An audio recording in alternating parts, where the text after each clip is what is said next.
Ya Allah, jangan hukum kami ya Allah, kami nggak mau dihukum. Maafkan ya Allah, ampuni ya Allah. Kami mohon ampunanmu, kami mohon rahmatmu.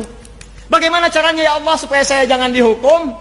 Saya minta ampun, saya minta rahmat, saya tobat ya Allah, tolong saya. Maka wa nunazzilu minal Qur'an, kami turunkan ayatnya di Quran. Gabungkan semuanya itu, minta dengan kalimat. Maka turunlah Al-Baqarah ayat 286 itu. Rabbana la tu'akhidna in nasina aw akhta. Rabbana wa la tahmil 'alaina isran kama hamaltahu 'alal ladzina min Rabbana wa la tuhammilna ma la taqata lana wa'fu afu waghfir ghafir ghafar ghafur warhamna rahmah anta maulana fansurna 'alal qaumil. Allahu akbar. Turun di keheningan malam Anda minta, ya Allah. Kalau nggak paham ayatnya, bacakan maknanya. Hamba mohon ya Allah, hamba-hamba yang salah tidak luput dari dosa, tapi ampunanmu lebih luas ya Allah dibandingkan dengan murkamu. Mohon ya Allah, ya Rabb, rahmatak. Para ulama itu kalau dalam kesempatan dia memohon, kalimatnya singkat, Allahumma rahmatak, Allahumma rahmatak, Allahumma rahmatak, Allahumma rahmatak, Allahumma rahmatak, Allahumma rahmatak. Minta. Dan dia bayangkan bapaknya, ibunya, dirinya, istrinya, atau istri suaminya, anak-anaknya. Minta. Dan setelah dia salat tahajud menjelang kepada fajar, dia mohon kepada Allah. Itu yang disebut oleh Quran surah ke-51 ayat 18, kebiasaan istighfar dia. Wabil ashari hum yastaghfirun, istighfar. Astaghfirullah, astaghfirullah, astaghfirullah. Rabbana zalamna anfusana wa illam taghfir lana wa tarhamna lanakunanna minal khasirin. Allahumma rahmatak ya Rabb, Allahumma rahmatak, Allahumma rahmatak. Rabbana la tu'akhidna in nasina aw akhtana. Rabbana wa la tahmil 'alaina isran kama hamaltahu 'alal ladzina min qablina. Rabbana wa la tuhammilna ma la taqata lana bihi wa'fu 'anna waghfir lana warhamna anta maulana. Anta maulana. Kau Tuhan kami ya Allah. Kalau Tuhan saja tidak mengampuni kami, lantas kepada siapa lagi yang mesti minta ampun? Kalau yang Maha mengampun saja, yang Maha pengampun tidak menurunkan ampunannya, lantas kepada siapa lagi kami mesti memohon? Kalau yang Maha rahmat saja tidak menurunkan rahmatnya, kepada siapa lagi kami mesti minta ya Rabb? Anda mintakan sujud. Anda minta untuk teman-teman Anda sekitaran. Kalau Anda merasa baik, minta saudara yang lain. Minta yang jauh, tetangga dekat, tetangga jauh, di Palu, di Lombok, seluruh kisaran Nusantara, Indonesia, belahan dunia, mohonkan. Sepanjang ada orang-orang beristighfar, maka itu bisa menahan azab Allah Subhanahu wa taala. Wa ma kana Allahu liyu'adzibahum wa anta fihim. Wa ma kana Allahu yu'adzibahum wa anta fihim. Tapi yang paling menarik, wa ma kana Allahu mu'adzibahum wa hum yastaghfirun. Allah enggak akan mungkin menghadap umatmu ya Muhammad SAW, sepanjang engkau ada bersama mereka. Wa anta fihim. Jadi kalau nabinya masih ada, umatnya enggak akan diadab. Tapi sekarang bagaimana kalau nabinya enggak ada? Wa ma kana Allahu mu'adzibahum. Kenapa kalimat kata kerja itu berubah jadi kata benda, isim fa'il, pelaku? Yang pertama, wa ma kana Allahu liyu'adzibahum, pakai kata kerja. Saya nggak akan mungkin mengadab mereka ya Muhammad sepanjang engkau masih ada dengan mereka. Kata kerja. Kenapa ada menggunakan kata kerja di situ? Karena pekerjaan umat Muhammad SAW dulu ketika nabinya ada, masuk Islam mereka, jarang yang bermaksiat itu jarang. Semuanya taat. Tapi ketika berubah kalimatnya setelah nabinya wafat, menggunakan isim fa'il mu'adzibahum pakai mim. Kenapa berubah pakai mim? Isim fa'il tuh. Isim fa'il itu langsung memberi pelaku. Ingin memberikan gambaran, setelah kamu wafat banyak penyimpangan di umatmu, sudah layak sebetulnya mereka diadab. Sudah layak diadab nih. Cuman kenapa ditahan? Kenapa ditahan? Wahum yastaghfirun. Karena ada sebagian di antara mereka yang banyak istighfar kepada Allah. Itu yang bangun di malam hari. Mungkin antum tuh belum dihukum, bukan karena antum nggak salah. Ada tetangga antum yang malam-malam istighfar, bangun tahajud. Dia mohon ampunan kepada Allah. Dan kenapa Anda tidak menjadi pelakunya? Bangun malam istighfar, minta ampun. Walaupun menjelang fajar cuma 5 menit, 3 menit, duduk aja, nggak usah ketahuan orang lain. Minta. Astagfirullah, astagfirullah, warahmatullah, warahmatullah. Jadi kalau ampunan sudah diturunkan, keberkahan datang teman-teman. Datang, minimal cinta Allah datang. Innallaha yuhibbut tawwabin, Allah cinta pada orang taubat. Ya, ini lihat sini nih, ini gelas nih, isinya air.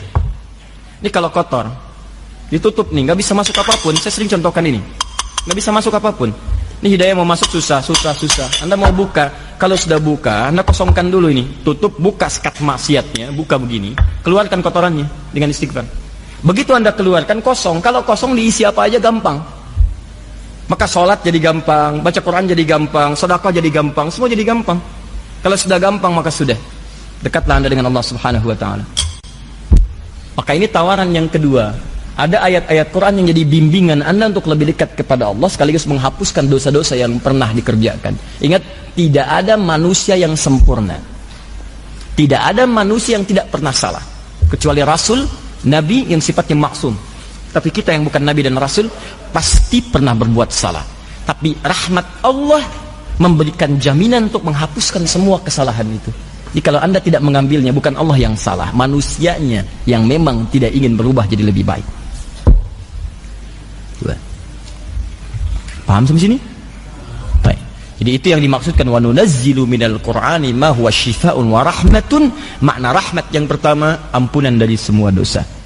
Maka saya ajak, yo bangun ya malam-malam. Biasanya suka ada yang nginap di sini tuh. Jumat baru pulang pagi. Nanti saya tugaskan imam barusan untuk mengimami malam ini. Ya, untuk bisa sholat dengan beliau nanti malam, ya. Dan bacakan tuh ayat-ayat tobat dengan izin Allah Subhanahu wa taala. Mudah-mudahan dosa-dosa kita diterima oleh Allah untuk diampuni, Dua, makna rahmat. Makna rahmat. Rahmat itu bisa jadi juga kasih sayang yang mengantarkan hamba pada sebuah solusi. Kasih sayang Allah yang mengantarkan hamba pada sebuah solusi dari masalah yang sedang ia alami. Masya Allah. Dari masalah yang sedang ia alami.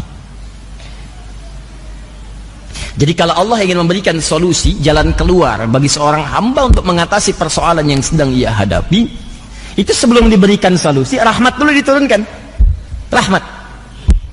Awas. Dalilnya kita ambil Quran surah ke-2 Al-Baqarah ayat 155 sampai 157. 155 itu ujiannya, contohnya. 156 kesabaran dalam menerimanya. 157 rahmat dan solusinya. Ya. Kita ambil langsung ayatnya, kita bacakan. Paling kiri sebelah atas. Wala nabluwannakum bisyai'. Dan setiap kalian yang hidup pasti kami akan uji dengan berbagai macam ujian kehidupan. Jadi hukum kehidupan mengatakan setiap orang hidup pasti akan bersanding dengan ujian. Ujian ini sifatnya masalah.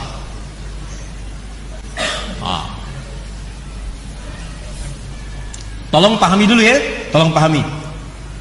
Ujian ini diturunkan oleh Allah bukan ingin menjadikan orang hidup terbelit masalah, bukan. Awas, lihat cara berpikirnya. Tapi ingin meningkatkan kualitas kehidupan seorang hamba. Jadi kalau seseorang sedang mendapatkan ujian masalah, sebetulnya masalah itu turun bukan ingin menjadikan kehidupan dia bermasalah, bukan. Jangan salah cara berpikirnya. Cara berpikirnya adalah karena Allah ingin merubah kualitas hidupnya jadi meningkat lebih baik. Karena dalam kehidupan dunia itu sifat ujian selalu hadir untuk meningkatkan kualitas kehidupan. Gini, logika paling sederhananya sekali. SD, anak SD. Kalau dia mau naik ke SMP, ikut ujian nggak? Ujian. Masalahnya banyak yang dihadapi, soal-soal. Kerjakan ini, kerjakan itu. Jadi masalah tuh. Dia pikirin, ibunya kemudian ikut terlibat, bimbing, ajarin ini, ajarin ini, ajarin ini. Ini baca ya, ini ibu Budi, ini bapak Budi, ini tetangga Budi, ini tasnya Budi, ya ini kucingnya Budi.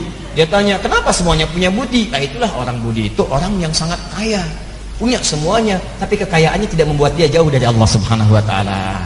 Mau seperti Budi? Mau mah, udah gitu. Ayo baca. Kalau kamu bisa baca dengan baik, besok atasi ujian itu, kamu insya Allah dekat seperti Budi. Semangat dia. Begitu di jalan dia mau masuk ke sekolah, wah ini ibu Budi, ini bapak Budi, masya Allah. Sampai ke gurunya mengatakan, pak ini ibu Budi. Padahal ibu dia namanya Asep.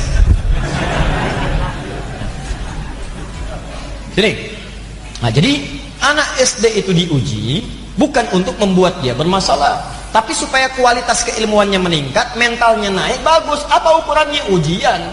Kalau sudah lulus dari situ baru masuk SMP. Sebab kalau tidak diuji, bagaimana ketahuan dia mampu menjalani tingkat kehidupan dari dia di SMP? Tingkat pendidikan dia di SMP, pelajaran dia di SMP, mesti naik dulu statusnya. SMP pengen masuk ke SMA, ikut ujian. SMA pengen masuk kampus, ikut ujian. Dari kampus pengen dapat ijazah, ikut ujian. Nggak ada tiba-tiba ujung-ujung orang dapat ijazah. kualitas ilmunya lebih tinggi dari dosennya, tetap akan ikut ujian, disidang sama dosen, tetap ikut. Kenapa? Karena itu hukum kehidupan. Anda di rumah tangga, Anda di kantor, Anda di kehidupan sosial, pengen hebat, naik status, pengen lebih mulia, pengen lebih kuat, pengen naik status sosialnya, pengen lebih tinggi kedudukan, ikut ujian. Anak SD ada diuji, masa Anda enggak? Kalau Anda enggak siap menghadapi ujian, tanyakan sama anak SD. Bagaimana cara menghadapinya? Kalau Anda tidak siap menghadapi ujian, malu sama anak SD. Anak SD ada diuji, masa ada yang lulus SD nggak mau diuji? Anak SD aja belum berumah tangga, Anda sudah berumah tangga. Yang belum berumah tangga lulus ujian, masa ada yang berumah tangga nggak mau diuji? Ini siapa? Halo? Nah, itu ya. Apakah jomblo diuji? Diuji, sama aja. Ada ujian persaingan, ada ujian macam-macam, kan? Ya, nanti kita bahas lain waktu. Jomblo syariah, jomblo sengketa, jomblo fisabilillah. Ya. Nah, sini. Sekarang jadi itu cara mengatasinya ya. Cara memahaminya kalau sedang dapat ujian, berarti ingat.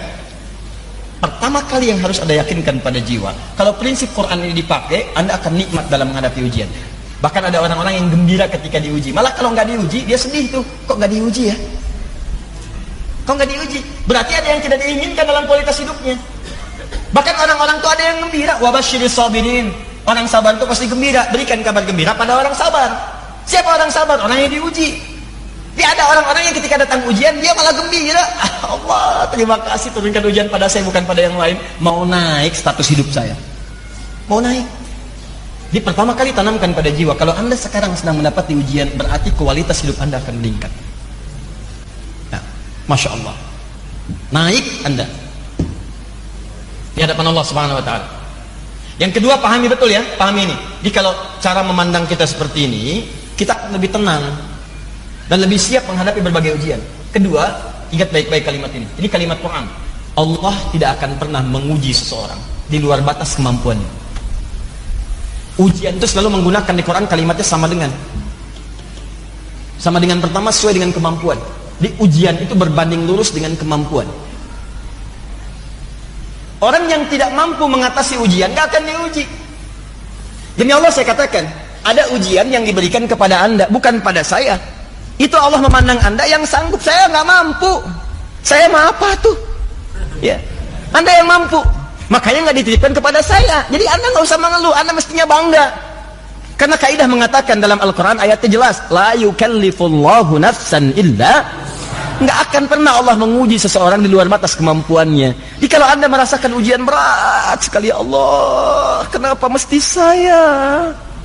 Why me? Kata Allah, why not? Kenapa tidak? Kamu yang mampu, Adi Hidayat nggak mampu, makanya nggak saya titipkan ujian pada Adi Hidayat. Cuman kamu yang mampu. Di Anda dipercaya oleh Allah, kenapa Anda nggak yakin pada diri sendiri? Makanya ketika ada ujian seperti itu, tanamkan pada diri, alhamdulillah saya yang dipilih. Saya yang dipilih. Tidak orang lain. Pasti ada hikmah bagi saya. Alhamdulillah ya Allah, engkau percaya pada saya bukan yang lain, karena saya sanggup.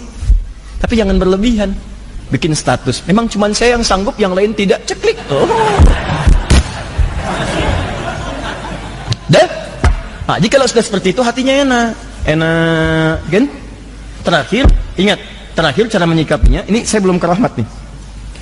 Di balik segala ujian, selalu ada solusi. Ingat itu. Inna ma'al usri. Setiap ada persoalan sesulit apapun, akan ada solusi, bahkan yang semudah, lebih mudah daripada senyuman. Yusra. Ringan, gampang. Bahasa psikologinya sederhana. Kalau Anda sedang diuji, langsung katakan pada diri Anda, pasti selesai.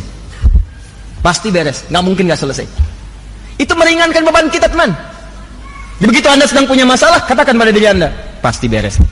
Pasti ada solusinya. Nggak mungkin Allah sayang saya, kualitas saya meningkat, pasti selesai, pasti selesai. Kamu bisa di Hidayat, kamu bisa, kamu bisa. Katakan pada diri Anda. Ini sebetulnya kalimat-kalimat Quran, cuma itu maknanya diadopsi, diterapkan di tempat-tempat lain. Bahkan yang nggak beriman pun mengambil kalimat itu. Silahkan cek, mereka katakan kamu bisa, saingi dia, kamu bisa. Dalam olahraga, kita bisa, kamu bisa, ini itu, dan sebagainya. Orang Jepang tuh banyak mengatakan itu. Dalam permainan pun dia katakan itu. Itu ada benteng Takeshi itu. Wah, mau berlomba menaklukkan Takeshi. Wah, bikin ini benteng Takeshi. Kau bisa. Wah, Ustadz hafal. Pernah sekali lah lihat saya itu. Dia selalu menyesuaikan, ada solusi. Dulu kan banyak, nggak seperti sekarang tayangan-tayangan. Saya nggak tahu, kalau dulu cuma sekilas lihat ya. Ada Setia Baja Hitam, ya, Kotaro Minami, tuh, wah, kan itu RX Bio, RX Robo kan begitu kan? RX Bio yang warna biru, RX Robo warna merah kan? Dan selalu menyesuaikan musuhnya, solusinya ada. Kalau robot jadi Robo, ya pedang matahari, tendangan maut, ya ada semua tuh. Hafal saya. Melewat segitu. Ya Son Goku, Son Gohan, Kamehameha, itu lawannya Piccolo, macam-macam. Disesuaikan. Rambut berubah jadi emas, macam-macam. Dulu ada Senseiya gitu kan. Nah, kemudian ada Yoga, ya, debu-debu intan, ada Pegasus, ada Andromeda temannya pakai rantai, ada Rika, ada Ryu, macam ada semua. Itu. Saya nggak nonton yang begituan, cuma lewat tuh ada, saya lihat tuh, oh, sesuai juga ya. Kalau dunia fiksi aja ada, kenapa di Al-Quran tidak ada? Iya. Halo? Nah, itulah dia. Pegasus dulu yang nolongin Athena. Athena itu siapa? Athena itu anaknya Zeus. Zeus menikah dengan Metis. Metis itu dia waktu mengandung ada apa namanya? Ada ramalan bahwa anak keduanya laki-laki akan menghancurkan kerajaannya Zeus seperti Zeus menghancurkan Kronos bapaknya. Kronos tuh, ya, maka dia ketakutan, dia telanlah Metis saat dia mengandung. Begitu dia telan, keluarlah kemudian Athena. Athena keluar menggunakan topeng perang. Begitu dibuka saya Athena. Maka dia kemudian muncul jadi dewi yang sangat mahir dalam peperangan. Saya itu melawan musuh-musuhnya, ada Ares, ada macam-macam. Kemudian dia berteman dengan Poseidon, dengan anaknya dan seterusnya. Kemudian dapat ada semuanya lah itu. Ya, itu cuma fiksi. Tapi ada. Kenapa kita yang diberikan hal yang nyata nggak dipraktekkan? Itu poinnya. Ya balik lagi ke sini. Ya, jadi kalau Anda sedang diuji, saya bisa. Terima dulu. Jenis ujiannya macam-macam. Minal khauf, khawatir, takut. Mulai merasa khawatir, besok bagaimana, pulang dari sini seperti apa, ada nggak kendaraan, kan? Kalau mutar kemana, tadi barusan ke sini, tiba-tiba ngelihat kren besar sekali, ada 50 ton kren di situ, wah khawatir nih, bisa nggak masuk, mau belok mau nggak? Ya, ini alhamdulillah nih kita sedang proses, seperti kami sampaikan, mudah-mudahan Allah percepat, nanti Desember kita selesaikan, kita resmikan bareng-bareng, dan kita wakafkan untuk kepentingan umat Islam. Ini proyek besar kita untuk menjadi pusat Al-Quran, insya Allah sedunia, insya Allah. Insya Allah, ya, insya Allah akan jadi pusat Quran. Kita akan turunkan inspirasi dari Indonesia dan kita akan buka nanti beberapa tempat-tempat cabang-cabang di seluruh wilayah Indonesia untuk kita bermohon kepada Allah, Muslim Indonesia menjadi ahli Quran. Kalau sudah jadi ahli Quran, semua akan terbantu mendapatkan barakahnya. Bangsa terbantu, saudara terbantu, kerabat terbantu, karena tidak pernah ada yang buruk dari Al-Quran. Semuanya akan baik-baik, dari ujung kepala sampai ujung kaki. Itu harapan kita. Insya Allah jadi yang terbaik dengan izin Allah Subhanahu Wa Taala. Nanti saya sampaikan di akhir, kita nanti akan launchingkan program-program ini pada catat tanggalnya 27 Oktober. Ya. Kalau 28 Oktober Sumpah Pemuda, 27 Oktober Sumpah Ahli Al-Quran. Insya Allah. Bagi Anda yang terlibat nanti kami sampaikan undangannya. Di situ nanti akan dibagikan buku-buku yang mendekat kepada Al-Quran. Ada syekh-syekh ahli Al-Quran, ada tokoh-tokoh Al-Quran, dan kita akan berkumpul di satu tempat, berikan inspirasi pada dunia dengan izin Allah Subhanahu Wa Taala. Nanti kami berikan undangannya dengan izin Allah Subhanahu Wa Taala. Kembali dulu ke sini. Wala nabluwannakum bisyai' minal khauf wal ju', lapar. Tuh, mulai lapar. Ya, dari sore di sini, lewat maghrib, duduk, kalau keluar takut ditempatin orang, gitu kan? Mau wudhu berat, tuh, udah khawatir, lapar, nahan-nahan. Dibuka apa enggak, lihat bakpao sana, lihat bakpao sini, gitu kan? Macam-macam. Wa naqsi minal amwal, uang berkurang, sudah datang, uang enggak ada, pengen makan, lapar, gitu kan? Macam-macam. Wal anfus, sakit sampai ada yang meninggal. Wa basyiris sabirin. Lihat cara baca ayatnya, cara membacanya. Wa basyiris sabirin. Muhammad SAW berikan kabar gembira pada orang sabar. Ada orang yang mendapatkan ujian ini malah gembira. Gembira. Siapa dia? Orang sabar. Bagaimana cara sabar? Alladzina idza asabathum musibah qalu inna lillahi wa inna ilaihi rajiun. Mereka itu adalah orang-orang yang punya prinsip saat diuji dengan berbagai ujian tadi. Datang ujian dia punya prinsip. Ngapain saya mengeluh? Inna lillahi wa inna ilaihi rajiun. Semua yang hilang itu punya Allah, bukan punya saya. Jangankan barang-barang itu, jangankan kedudukan, jangankan penyakit, diri saya aja punya Allah. Kalau mau diambil terserah pemiliknya, masa saya nolak? Inna, sungguh kami itu siapa? Tangan kami, mata kami, kepala kami, kaki kami, nyawa kami. Lillah punya Allah. Diri saya aja bukan punya saya. Masa saya kehilangan sendal sampai marah-marah? Tugas saya cuma nyari, nggak ada istighfar, cari lagi ikhtiar. Kedudukan mau ditukar silahkan, itu cuma titipan, jangankan kedudukan, nyawa saya aja punya Allah. Kalau mau diambil terserah Allah. Maka kalau prinsip hidup Anda seperti ini, enak tuh. Enak. Anda tinggal ikhtiar. Tapi bukan berarti kehilangan sesuatu didiamkan. Naik bis, kan? Ada orang pemuda bertato, wajahnya nggak enak, tangannya masuk ke dompet ibu-ibu begini. Ah, biarin aja, punya Allah. Banyak apa? Maling. Katakan pencuri. Itu. Jadi ikhtiar, ambil solusi. Nah, yang menarik begini. Orang-orang yang saat diuji, di rumah tangga diuji, di kantor diuji, oh, mungkin Allah berkehendak menaikkan status saya. Alhamdulillah ya Allah. Ini kan darimu, pasti selesai. Nggak mungkin Allah engkau titipkan ujian kalau engkau nggak turunkan solusinya. Ya Allah, jangankan itu, ya Allah, kedudukan. Tangan saya pun punyamu. Kalau engkau ingin tukarkan dengan sahabat saya ridha ya Allah. Mungkin dia lebih baik dalam pandanganmu. Terima kasih engkau titipkan kedudukan kepada saya selama ini. Dan mohon terima amalan-amalan saya dalam menggunakan kedudukan itu ya Allah. Jangan jadikan hati saya rakus terhadap kedudukan ya Rabbal Alamin. Apalagi dengan itu saya menyengsarakan orang-orang yang saya pimpin ya Arhamar Rahimin. Ampuni dosa-dosa saya ya Allah. Jangan biarkan keluhan di salah seorang yang saya pimpin ya Allah menjadikan saya mendapatkan murka darimu. Saya takut ya Allah. Kalau semua pemimpin punya prinsip seperti ini, nggak ada orang saling menjatuhkan untuk mendapatkan kepemimpinan. Dan hebatnya teman-teman sekalian, ketika perasaan itu ada, turunlah kemudian pujian dari Allah. Ayat 157-nya. Ulaika ala salawatim min rabbihim. Orang-orang yang sabar saat diuji menerima, dia berikhtiar, sabar menerima, terus berikhtiar mengatasi, tidak mengeluh. Dia berusaha, maka dipuji oleh Allah. Allah, Masya Allah. Kamu ini hamba luar biasa. Yang lain mengeluh, kamu bersabar. Yang lain cuma mengeluh, kamu cari solusi, kamu berikhtiar. Luar biasa. Setelah itu apa yang diberikan? Rahmat. Ulaika alaihim salawatun min rabbihim wa rahmat. Kasih sayang Allah turun untuk mengantarkan pada solusi.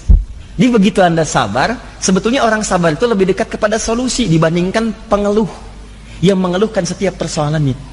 Jadi kalau Anda bersabar saat ujian, Anda sudah mendapatkan setengah solusi. Setengah solusi.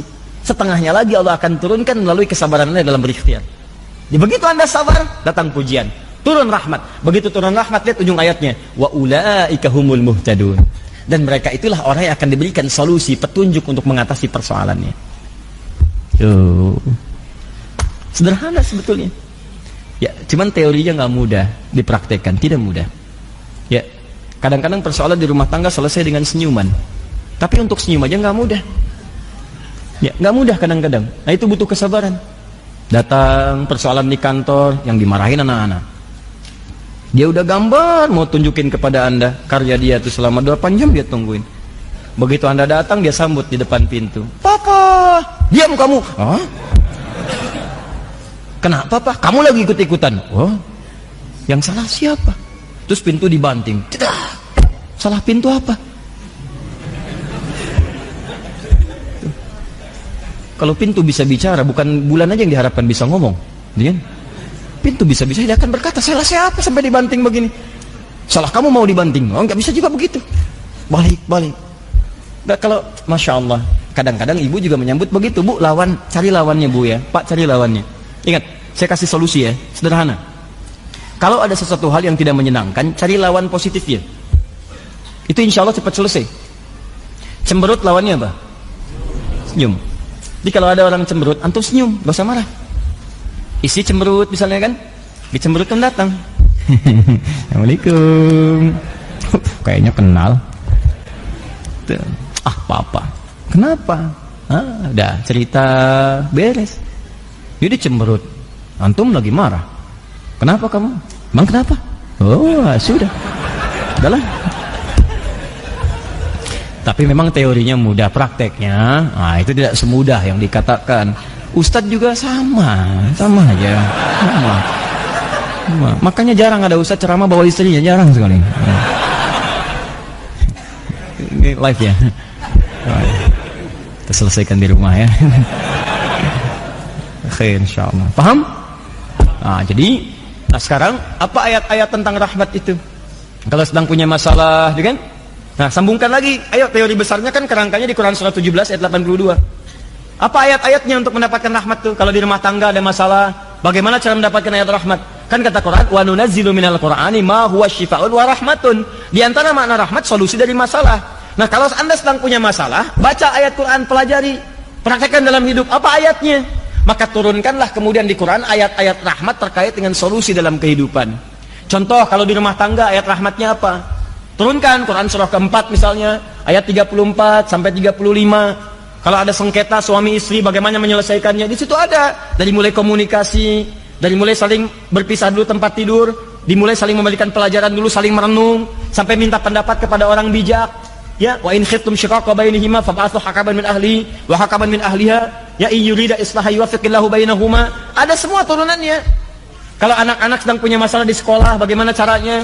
Ya sulit untuk paham, ya sulit untuk cepat menangkap pelajaran, apa ayatnya? Turunkan lagi. Kalau di kantor ada persoalan, antum diisengin orang, kadang-kadang misalnya kerja keras antum diserobot oleh orang lain, antum ikut tender, yang menang antum, tapi kok proyeknya dibawa orang, apa ayatnya? Ada. Ya, itu luar biasa. Turunkan ayat-ayatnya 1, 2, 3, 4, ada semuanya. Jadi kalau anda turunkan itu, baca. Habis sholat berdoa. Kan habis sholat itu zikir kan? Zikir. Apa dalilnya? Quran surah keempat ayat 103. فَإِذَا قَضَيْتُمُ الصَّلَاةَ فَاذْكُرُوا اللَّهَ. Jika anda telah tuntas mengerjakan sholat, berzikirlah kepada Allah. Apa di antara makna zikir? Banyak. Istighfar itu zikir. Hadis Muslim nomor hadis 591. Astagfirullah, astagfirullah, astagfirullah. Allahumma anta salam, minka salam, tabarakta ya dzal jalali wal ikram. Tapi ingat, baca Quran pun zikir, karena Quran disebut dengan zikir. Quran surah 15 ayat ke-9. Inna nahnu nazzalna dzikra. Kami telah turunkan Al-Quran sebagai zikir. Menghafal Quran, mengulang bacaan-bacaan itu zikir. Zikir disebutkan di Quran surah ke-54 ayat 17, ayat 22, ayat 30, ayat 32, ayat ke-40. Zikir. Walaqad yassarnal Qur'ana lidzikri. Kami telah mudahkan Al-Quran sebagai zikir. Ini bukan bacaan biasa. Kenapa setelah anda selesai sholat tidak baca ayat-ayat itu? Jadi kalau itu dibacakan tuntas, anda di kantor nih, jeda zuhur. Zuhur jeda tuh. Sebelum zuhur punya masalah. Begitu selesai sholat, bacakan ayat-ayat Qur'annya, minta sama Allah. Ya Allah, engkau yang berjanji memudahkan. Engkau yang katakan dalam firman-Mu, Ya Allah, yuridullahu bikumul yusra wa la yuridu bikumul usra. Engkau menginginkan kemudahan bukan kesulitan. Engkau yang menjadikan solusi ya Allah dalam setiap kehidupan. Engkau yang katakan inna ma'al usri yusra, inna ma'al usri yusra. Ya Allah, Engkau katakan setelah pekerjaan selesai, lapangkan ya Allah, siapkan dan siapkan untuk selanjutnya. Fa idza faraghta fansab wa ila rabbika farghab. Ya Allah, Engkau yang katakan kepada Rabbku kamu bertawakal. Saya sekarang bertawakal ya Rabb. Saya telah berikhtiar, saya telah berusaha, saya telah mengatakan apa yang, menyampaikan apa yang telah Engkau katakan. Saya telah menjalankan apa yang telah Engkau firmankan. Sekarang saya memohon apa yang telah Engkau janjikan. Engkau akan memberikan kemudahan, saya minta kemudahan itu. Engkau akan memberikan solusi, saya minta solusi itu. Kalau dengan semua hal yang saya kerjakan sesuai petunjuk-Mu belum Engkau kabulkan juga, maka tunjukkan pada hamba di siang hari ini ya Allah. Dengan cara apa lagi hamba mesti bermohon kepadamu? Minta. Duhai anda yang besoknya mau ujian, malamnya bacakan ayat-ayat untuk bisa memohonkan kepintaran, minta pemahaman. Allahumma ya Allah, Engkau yang memudahkan orang untuk belajar ya Allah. Engkau yang turunkan ilmu, Engkau yang menyebut dirimu dengan Al-Alim. Hamba mendekat kepadamu ya Allah. Dan Engkau janjikan siapa yang mendekat meningkatkan takwa, Engkau tambahkan pengetahuan. Bahkan Engkau ajarkan pengetahuan. Ya Allah, Engkau yang berfirman dalam ayat-Mu ya Allah, wattaqullah wa yu'allimukumullah. Engkau tingkatkan takwa, aku ajarkan pengetahuan. Engkau yang berfirman dalam ayat-Mu ya Allah, wa ma kana al-mu'minuna yanfiru kaffah falaula nafara min kulli firqatin minhum ta'ifatun liyatafaqahu fid din. Engkau yang firmankan dalam ayat-Mu ya Allah, yarfa'illahu alladziina amanu minkum walladzina utul ilma darajat. Engkau yang firmankan ya Allah, wa ma utitu minal ilmi illa qalila. Ya Allah ya Arab, hamba memohon sebagian dari apa yang Kau janjikan itu. Ajarkan hamba pengetahuan ya Allah. Pahamkan hamba ya Allah. Tingkatkan iman hamba dengan pengetahuan yang telah Engkau tambahkan pada diri hamba ya Allah. Ajarkan dari yang sedikit itu pemahaman ya Rabbal Alamin. Duhai Allah yang menitipkan pada lisan Muhammad sallallahu alaihi wasallam, lisan Rasulmu yang terakhir, yang ketika ia mengajarkan pada keponakannya ya Rabb, pada hambamu Ibnu Abbas ya Allah, dengan kalimat Allahumma faqihhu fid din wa 'allimhu ta'wil. Ya Allah, mohon lekatkan kalimat itu pada diri hamba ya Rabbal Alamin. Pahamkan hamba ya Allah. Mudahkan hamba dalam mengatasi ujian-ujian pengetahuan. Datang tuh, minta. Ada semua. Diturunkan ayatnya. Turunkan. Bikin. Anda punya masalah apa? Makanya setiap persoalan-persoalan itu diidentifikasi. Sebelum sholat dilihat. Nanti cari ayat yang sesuai. Minta. Keluarkan ayat itu yang dimaksud wa nunazzilu minal Qur'ani ma huwa syifaa'un wa rahmatun. Ayat-ayat rahmat turunkan. Jadi kan yang dibaca itu aja.